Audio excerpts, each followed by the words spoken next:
या देवी सर्वभूतेषु मां कात्यायनी रूपेण संस्थिता नमस्तस्यै नमस्तस्यै नमस्तस्यै नमो नमः। नवरात्रि के छठे दिन मां कात्यायनी की विधिवत पूजा की जाती है। मां दुर्गा के इस स्वरूप को सफलता और यश का प्रतीक माना जाता है। प्रिय भक्तगणों, शास्त्रों के अनुसार मां कात्यायनी की पूजा करने से विवाह में आने वाली अड़चनें दूर होती हैं। गुरु ग्रह बृहस्पति मजबूत होता है, अतः विवाह उपरांत भी वैवाहिक जीवन संपन्न होता है। शत्रुओं का भय समाप्त हो जाता है और सेहत संबंधी परेशानियां भी दूर होती हैं। नवरात्रि के छठे दिन मां कात्यायनी की कथा सुनने का विशेष महत्व बताया गया है। प्रिय भक्तगणों, आज हम मां कात्यायनी की कथा सुनेंगे। इनकी कथा सुनने मात्र से ही उपासक को बड़ी आसानी से अर्थ, धर्म, काम और मोक्ष चारों फलों की प्राप्ति होती है। उसके रोग, शोक, संताप और भय नष्ट हो जाते हैं। जन्मों के समस्त पाप भी नष्ट हो जाते हैं। कथा को आरंभ करने से पूर्व यह ज्ञात होना चाहिए कि कथा को बीच में नहीं त्यागना है। जो इस कथा को बीच में त्यागता है वह अनेकों कष्ट भोगता है, और जो उपासक इस कथा को संपूर्ण श्रद्धा से सुनता है उसके श्रवण मात्र से ही मां कात्यायनी उसे अमोघ फल देती हैं। मां कात्यायनी का स्वरूप। मां कात्यायनी के स्वरूप की बात करें तो मां सिंह पर सवार हैं जो चतुर्भुज हैं। दो भुजाओं में कमल और तलवार धारण करती हैं। मां एक भुजा वर मुद्रा और दूसरी भुजा अभय मुद्रा में रहती हैं। मां कात्यायनी को लाल रंग अति प्रिय है। इस दिन लाल रंग के गुलाब का फूल मां भगवती को अर्पित करना अत्यंत शुभ माना जाता है। मान्यता है कि ऐसा करने से मां भगवती की कृपा होती है। मां के 9 स्वरूपों को अलग अलग प्रकार के भोग समर्पित किए जाते हैं। मां कात्यायनी का भोग है शहद। मां कात्यायनी को शहद अति प्रिय है।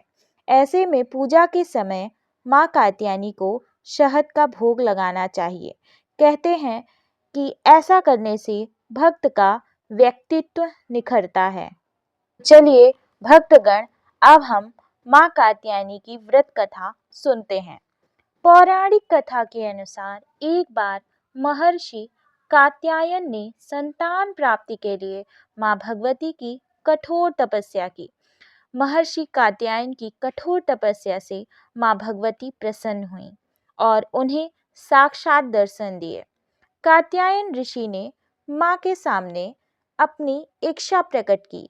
इस पर मां भगवती ने उन्हें वचन दिया कि वह उनके घर पुत्री के रूप में जन्म लेंगी। एक बार महिषासुर नामक के दैत्य का अत्याचार प्रतिदिन तीनों लोकों पर बढ़ता ही जा रहा था। इससे सभी देवता परेशान हो गए। तब त्रिदेव ब्रह्मा, विष्णु, महेश अर्थात ब्रह्मा, विष्णु और शिव जी के तेज से देवी को उत्पन्न किया, जिन्होंने महर्षि कात्यायन के घर जन्म लिया।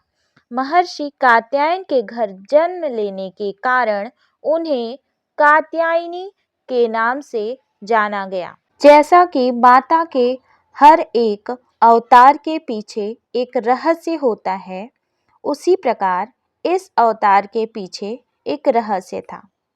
कहते हैं रंभासुर का पुत्र महिषासुर था, जो अत्यंत बलशाली था। उसने कठिन तप किया था। ब्रह्मा जी ने प्रकट होकर कहा, वत्स, एक मृत्यु को छोड़कर सब कुछ मांगो। महिषासुर ने बहुत सोचा और फिर कहा, ठीक है प्रभु देवता, असुर और मानव किसी से भी मेरी मृत्यु ना हो, केवल एकमात्र स्त्री के हाथ से ही मेरी मृत्यु निश्चित हो। ब्रह्मा जी ने एवमस्तु कहकर अपने लोक चले गए।